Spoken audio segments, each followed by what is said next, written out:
आप देख रहे हैं इंडिया न्यूज। सबसे पहले देश आपके साथ मैं रचना बंसल। मुंबई से बड़ी खबर, महाराष्ट्र की राजनीति से जुड़ा बड़ा अपडेट ये है, एकनाथ शिंदे की तबीयत बिगड़ गई है। आज महायुति की बैठक रद्द हो गई है इसी के चलते, क्योंकि आज महायुति की बैठक होनी थी। मुख्यमंत्री के नाम पर अब एक तरीके से मोहर लगने का वक्त था, लेकिन शिंदे के आवास पर महायुति की जो बैठक रखी गई थी अभी के लिए रद्द हो गई है। एकनाथ शिंदे ने सभी बैठकें रद्द कर दी हैं। एकनाथ शिंदे की फिर से तबीयत बिगड़ गई है, जो अभी का ताजा अपडेट मिल रहा है। बड़ी खबर, बड़ा अपडेट।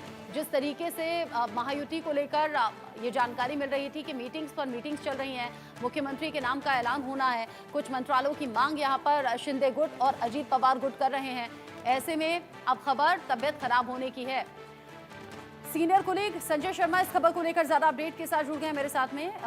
संजय, तबीयत बिगड़ी है एकनाथ शिंदे की, तो अब मीटिंग भी नहीं होगी, और हुआ क्या है तबीयत को? देखिए रचना, पिछले 2.5 साल में जब तक एकनाथ शिंदे मुख्यमंत्री थे उनकी तबीयत खराब नहीं होती, लेकिन जैसे ही उनकी मुख्यमंत्री की कुर्सी जाती है उनकी तबीयत एकदम खराब होना शुरू हो जाती है। तो इसको लेकर के राजनीतिक अटकलें जरूर लगाई जा रही कि क्या ये प्रेशर टैक्टिक्स का हिस्सा है एकनाथ शिंदे का, या वाकई उनकी तबीयत खराब है। पहले वो मुंबई छोड़ करके सतारा चले गए, अपने गाँव चले गए। गाँव में 2 दिन उन्होंने गाँव में गुजार दिए। जब अमित शाह ने उनसे बात की, उनको समझाया मनाया, तब वो मुंबई आ जाते हैं। मुंबई आकर के ठाणे चले जाते हैं, अपने पैतृक घर पे जाते हैं, वहां पर वो रहते हैं। मुंबई में मुख्यमंत्री निवास अभी तक नहीं पहुंचे हैं वो। और अब ये कहा जा रहा है कि उनकी तबीयत खराब हो गई है। उन्होंने आज की सारी मीटिंगें रद्द कर दी है, सारी मीटिंगें पोस्टपोन कर दी है। महायुति के तीनों नेताओं की आज जो बैठक मुंबई में होना थी वो बैठक भी उन्होंने रद्द कर दी है, और ये बैठक अब आज की बजाय कल होगी। तो इसको लेकर के सवाल जरूर खड़े हो रहे हैं। हालांकि एकनाथ शिंदे की पार्टी के नेताओं की ओर से यही बताया जा रहा है कि उनको ड्रिप लगाई गई है, उनकी तबीयत वाकई खराब है। लेकिन क्या बात, उनकी तबीयत इतनी खराब है कि क्या वो बात नहीं कर सकते, वीडियो कॉन्फ्रेंसिंग का हिस्सा भी नहीं बन सकते? क्योंकि आज जो महायुति की बैठक होना थी उसमें खुद केंद्रीय गृह मंत्री अमित शाह भी उसमें शामिल होना थे। वो वीडियो कॉन्फ्रेंसिंग से शामिल होने वाले थे दिल्ली से, लेकिन महायुति की बैठक ही रद्द हो रही है। तो अब ये देखना होगा कि अब आगे क्या होता है, किस तरीके से होता है। लेकिन इन्हीं अटकलों के बीच में बीजेपी के प्रदेश अध्यक्ष चंद्रशेखर बावनकुले मिलने गए देवेंद्र फडणवीस से। देवेंद्र फडणवीस के घर पर इस समय बीजेपी की महत्वपूर्ण बैठक चल रही है कि आगे क्या, आगे किस तरह से आगे बढ़े। क्योंकि जिस तरह से एकनाथ शिंदे लगातार दबाव बना रहे हैं, पहले गृह मंत्रालय को लेकर के बनाया, फिर विधानसभा स्पीकर को लेकर के बनाया, तो लगातार बीजेपी पर जिस तरीके से वो दबाव बना रहे हैं, दबाव की राजनीति खेल रहे हैं, तो बीजेपी को अब खुल करके सामने आना होगा।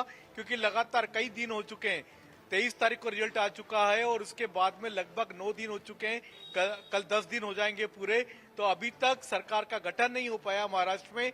चुनाव की तारीखों के बाद शपथ विधि का ऐलान जरूर कर दिया बीजेपी ने कि 5 तारीख को शपथ ग्रहण समारोह होगा शाम को 5 बजे आजाद मैदान पर। लेकिन अभी तक मुख्यमंत्री के नाम का फैसला कहीं न कहीं रुका हुआ है, अभी तक घोषणा नहीं हो पाई है। कल बीजेपी के विधायक दल की बैठक भी संभावित है, और हो सकता है महायुति के नेताओं की भी कल बैठक हो जाए, जो आज बैठक होना थी, लेकिन वो बैठक आज नहीं हो पा रही है, हो सकता है कल हो जाए। जैसा संजय आपने शुरुआत में कहा कि जब वो मुख्यमंत्री रहे तो पूरे कार्यकाल में कभी ये सुनने को नहीं मिला कि उनकी तबीयत खराब हो गई है। अब तबीयत में या तो कुछ ऐसा बड़ा हुआ हो और जिसे कंसीडर किया जा सके कि हाँ तबीयत खराब हुई है, वरना अगर नॉर्मल कोई छोटी सी दिक्कत है तो उसे तबीयत खराब में कंसीडर किया भी नहीं जाना चाहिए। तो क्या सिर्फ बहाना हो सकता है बैठक को रद्द करने का या टालने का आगे? देखिए, अगर कोई गंभीर बीमारी होती एकनाथ शिंदे को तो फिर वो अस्पताल में भर्ती होते। लेकिन अगर वो घर पे रह करके अपना इलाज करा रहे हैं, गांव जाकर के इलाज करा रहे हैं, या गांव से ठाणे जाकर के इलाज करा रहे हैं, तो इसका मतलब कहीं ना कहीं इसकी वजह, बड़ी वजह राजनीतिक कारण हो सकती है, राजनीतिक सौदेबाजी हो सकती है, या प्रेशर टैक्टिक्स का हिस्सा हो सकता है। तो इसको लेकर के अटकलें लगाई जा रही है। बीजेपी के नेता भी काफी परेशान है कि आखिर क्या जवाब दें। 5 तारीख की तारीख तय कर दी गई शपथ विधि ग्रहण समारोह की, लेकिन अभी तक महायुति की तरफ से नाम फाइनल नहीं हो पा रहा है, मंत्रालय तय नहीं हो पा रहे हैं। तो ऐसी स्थिति में आगे कैसे बढ़ा जाए? अब जिस तरीके से आपने बताया कि अगर आप कोई सीरियस दिक्कत होती तो वो हॉस्पिटल में होते, लेकिन वो घर रहकर अपना इलाज कराने की बात कर रहे हैं। महायुति की मीटिंग हो तो रही है बार बार, कभी गृह मंत्री अमित शाह समझाते हैं, कभी पीएम मोदी से फोन पर बात होती है, लेकिन अभी भी पेच कई फंसे हुए हैं संजय, जो दिखाए नहीं जा रहे, लेकिन अंदर खाने कुछ मसले हैं। यानी अगर आप जैसे पहले कह रहे थे कि अगर बीजेपी की तरफ से देवेंद्र फडणवीस मुख्यमंत्री के लिए पहला और आखिरी नाम है और ये मजबूत नाम है, तो उस पर हो सकता है एकनाथ शिंदे यहां तो कॉम्प्रोमाइज करने के लिए तैयार हो गए हो कि ठीक है मुख्यमंत्री आपका हो सकता है, लेकिन ये कुछ खास मंत्रालय मांग रहे हो जिस पर बीजेपी उनकी मांग पूरी ना कर रही हो और इसीलिए उन्होंने तबियत बहाना ये बना दिया हो। बिल्कुल, देवेंद्र फडणवीस गृह मंत्रालय अपने पास रखना चाहते हैं।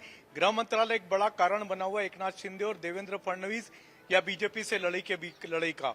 तो टकराव का जो बड़ा कारण है कहीं ना कहीं गृह मंत्रालय, साथ ही साथ विधानसभा स्पीकर का पद है। जो ये दो ऐसे बड़े कारण है जिसके कारण अभी तक महायुति की बैठक नहीं हो पा रही है, विभागों का बंटवारा नहीं हो पा रहा है और इसी के चलते अभी तक शपथ विधि ग्रहण समारोह पर प्रश्न चिन्ह लगा हुआ है कि आखिर कैसे होगी ऐसे माहौल में, जबकि विभागों का बंटवारा नहीं है, मंत्री पद फाइनल नहीं है, किस किस को कौन कौन से मंत्री पद मिलेंगे।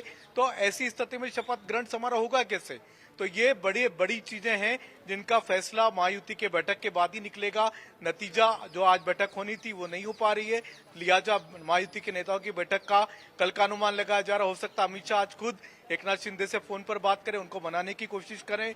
उनको जब तक गृह मंत्रालय का या विधानसभा स्पीकर का पद ऑफर नहीं होगा उनकी तबीयत ठीक होने वाली नहीं है। इस तरह की अटकलें भी लगाई जा रही हैं। और क्या अजीत पवार या उनके गुट की तरफ से सब कुछ ठीक है क्या? मतलब जो पेच फंसा हुआ है क्या वो सिर्फ और सिर्फ एकनाथ शिंदे और उनके गुट की तरफ से है? संजय, इसमें क्लैरिटी है? देखिए, अजीत पवार काफी कोऑपरेट कर रहे हैं। उन्होंने पहले दिन से ही अपने आप को मुख्यमंत्री पद से विड्रॉ कर लिया था। उनका कहना था कि सबसे बड़ी पार्टी बीजेपी है, लिहाजा सीएम बीजेपी का ही होना चाहिए। जहां तक मंत्री पद की बात है, मंत्रालयों की बात है, तो अजीत पवार ने पहले दिन से स्पष्ट कहा था कि जो मंत्रालय उनको पिछली सरकार में थे वो सारे मंत्रालय उनको इस बार भी दे दीजिए। तो लगभग उस पर देवेंद्र फडणवीस और अजीत पवार की जो बातचीत हुई थी, दिल्ली में हुई थी, सुनील तटकरे के घर पर ये बातचीत हुई थी और इसमें बीजेपी उनको सारे पद सारे मंत्रालय ऑफर करने को तैयार थी जो पिछले सरकार में अजीत पवार के पास थे। उप मुख्यमंत्री पद सहित कुल मिलाकर के 9 मंत्रालय अजीत पवार को दिए जा रहे हैं और अजीत पवार इसको लेकर के काफी खुश भी थे, संतुष्ट भी थे। तो उनकी तरफ से अभी तक कोई पेच नहीं फंसा हुआ है। पेच फंसा जा रहा है एकनाथ शिंदे की ओर से। एकनाथ शिंदे लगातार पहले दिन से, जब से सरकार के गठन की प्रक्रिया शुरू होनी थी, तब से वो लगातार दबाव बना रहे हैं कि उनको पहले तो मुख्यमंत्री की कुर्सी के लिए अड़े, उसके बाद गृह मंत्री के लिए अड़े और उसके बाद अब विधानसभा स्पीकर भी उनको चाहिए। तो लगातार दबाव की राजनीति एकनाथ शिंदे की ओर से हो रही है। दबाव की राजनीति एकनाथ शिंदे की तरफ से हो रही है और इसको लेकर पेच अभी भी फंसा हुआ है और इसीलिए 23 नवंबर को रिजल्ट सामने आ गए, लेकिन अभी तक ये नहीं मालूम हो पाया कि कौन होगा मुख्यमंत्री। हालांकि अंदर खाने सब बात हो गई है, देवेंद्र फडणवीस के नाम पर बस मोहर लगना बाकी है। संजय, अगर एकनाथ शिंदे चीजों को अटका रहे हैं गृह मंत्रालय पर, अगर वो डटे हुए हैं, जिद पर अड़े हुए हैं, तो बीजेपी के पास क्या ऑप्शन बी भी है? कुछ क्या ऑप्शन बी की तरफ भी जा सकती है? क्योंकि डिले लगातार हो रहा है। एक तरफ तो कह दिया गया है ये शपथ का दिन होगा, लेकिन ना मुख्यमंत्री के नाम का अभी तक ऐलान हुआ है, ना मंत्रालयों के बंटवारों पर अभी सहमति बन पाई है। देखिए, अगर हम गृह मंत्री अमित शाह को अगर देखें, उनको जो भी उनकी राजनीति का तरीका जानता है, तो अमित शाह कभी भी दबाव की राजनीति पसंद नहीं करते, दबाव की राजनीति स्वीकार नहीं करते। वो हमेशा फ्रंट फुट पर आकर के खेलते हैं। तो एकनाथ शिंदे ने अगर ज्यादा दबाव बनाने की कोशिश की तो फिर आप मान के चलिए कि महायुति में कहीं न कहीं ब्रेकअप हो सकता है। एकनाथ शिंदे के बिना भी बीजेपी आगे बढ़ सकती है, क्योंकि 5 तारीख को शपथ विधि ग्रहण का समारोह निश्चित समय पर, निश्चित तारीख को, निश्चित समय पर होगा, लेकिन हो सकता है फिर वो एकनाथ शिंदे को छोड़कर किया जाए। लेकिन इसको लेकर के आज बातचीत हो सकती है। आज गृह मंत्री अमित शाह के साथ में बातचीत होगी, देवेंद्र फडणवीस की भी बातचीत हो सकती है और अमित शाह हो सकता है आज एकनाथ शिंदे से भी बात करें। अगर एकनाथ शिंदे अपनी जिद पर अड़े रहे और बीजेपी उनको ऑफर करने को तैयार नहीं है, तो फिर हो सकता है बीजेपी आगे बढ़े, क्योंकि बीजेपी के पास 132 की संख्या खुद की है।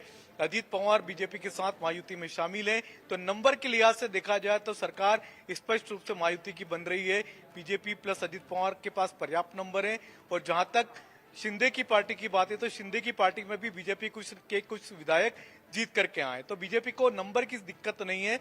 लेकिन बीजेपी चाहती थी कि एकनाथ शिंदे को साथ में रख करके आगे बढ़ा जाए, क्योंकि महाराष्ट्र में हमने देखा प्रधानमंत्री नरेंद्र मोदी आगे का विजन रखते हैं, अगले 5 साल 10 साल की बातें आगे सोच करके रखते हैं। अच्छा, आपने बताया कि ऑप्शन बी तैयार है, अजीत पवार गुट अगर साथ में आता है तो सरकार यूं भी बन जाएगी, नंबर सेफ हैं। लेकिन संजय, फिर बहुत से सवाल यहां से उठने लगेंगे महायुति की एकता को लेकर, जो मजबूत दावेदारी चुनावी प्रक्रिया के दौरान, चुनाव प्रचार के दौरान और फिर रिजल्ट के दिन देखने को मिली, वो अब कैसे टूट गई, कैसे विपक्षियों को फिर कहने का मौका मिल जाएगा, ये बहुत बड़ा रीजन रहेगा। साथ ही साथ फ्यूचर को सिक्योर करते हुए बीजेपी ये चाहती होगी ना कि दोनों ही साथ में रहें, यानी कि शिंदे गुट भी, पवार गुट भी, इसलिए शायद इतना टाइम लग रहा है। देखिए, अगले कुछ घंटे काफी महत्वपूर्ण होने वाले हैं। एकनाथ शिंदे को मनाने की एक कोशिश और होगी। अगर वो नहीं मानते तो फिर बीजेपी के पास आगे बढ़ने के अलावा कोई और रास्ता नहीं बचेगा। एकनाथ शिंदे को एक बार मनाने की कोशिशें और हो सकती हैं। देवेंद्र फडणवीस से भी अमित शाह बात करेंगे और एकनाथ शिंदे से भी बात करेंगे। अगर नहीं मानते एकनाथ शिंदे तो फिर बीजेपी के पास अजित पवार को साथ में लेकर के आगे बढ़ने के अलावा कोई रास्ता नहीं बचेगा। देखना होगा, कुछ घंटे काफी महत्वपूर्ण है। अगर ये बैठक आज अगर रद्द हो गई है तो क्या कल ये बैठक होती है? कल की बैठक के लिए एकनाथ शिंदे मानते हैं तो कल तक का इंतजार और होगा। बीजेपी विधायक दल की भी कल बैठक होनी है 5 तारीख में। अभी भी काफी समय बचा हुआ है, 72 घंटे का समय है। तो 72 घंटे बीजेपी के पास भी हैं, एकनाथ शिंदे के पास भी हैं। इस बीच में अगर कभी कोई फार्मूला निकल गया तो ठीक है, नहीं तो फिर बीजेपी अपने रास्ते आगे बढ़ सकती है। लेकिन शपथ विधि की तारीख बीजेपी बढ़ाने से साफ तौर पर इनकार कर रही है। विपक्षियों को कहने का मौका मिल रहा है, लगातार सवाल उठ रहे हैं। शपथ ग्रहण की तारीख 5 तारीख तय हो गई है, लेकिन अभी भी